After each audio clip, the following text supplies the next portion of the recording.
Hello friends, ఇప్పుడు నేను చింతకాయ పులుసు గురించి ఎక్స్ప్లెయిన్ చేస్తాను.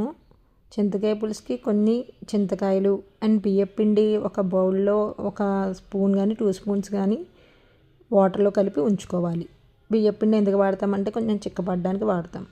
అండ్ పక్కన ఆవ కూడా ఆడి ఉంచుకోవాలి. ఆవ అంటే ఆవాలు, ఎండుమిర్చి, సాల్ట్ కలిపి గ్రైండ్ చేయాలి. అందులో కొంచెం నూనె వేసుకోవాలి, దాన్ని ఆవ అంటారు. ఆ 3 కలిపి చింతకాయ పులుసుకి వాడతాం అన్నమాట. ముందు చింతకాయలు కొన్ని వాటర్ బౌల్లో తీసుకుని వాటర్లో మరిగించుకోవాలి. కొంచెం మరిగాక కొంచెం ఉడికాక లోపల అప్పుడు దాన్ని గుజ్జు తీసుకోవాలి. గుజ్జు తీసుకుని పక్కన ఉంచుకోవాలి.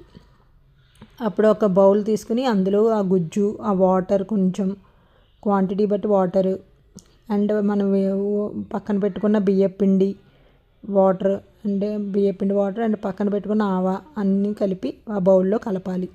సాల్ట్ తగ్గట్టు సాల్ట్ వేసుకోవాలి. అన్నీ కలిపి బాగా మరిగించాలి. బాగా మరిగించాక 2-3 పొంగులు వచ్చే వరకు బాగా మరిగాక కట్టేసాక లాస్ట్లో తాలింపు వేసుకోవాలి. ఆవాలు, జీలకర్ర, మినప్పప్పు, కరివేపాకు, ఎండుమిర్చి, పచ్చిమిర్చి మన ఇష్టం బట్టి తాలింపు వేసుకోవాలి. అప్పుడు చింతకాయ పులుసు రెడీ అవుతుంది. Like and subscribe, friends.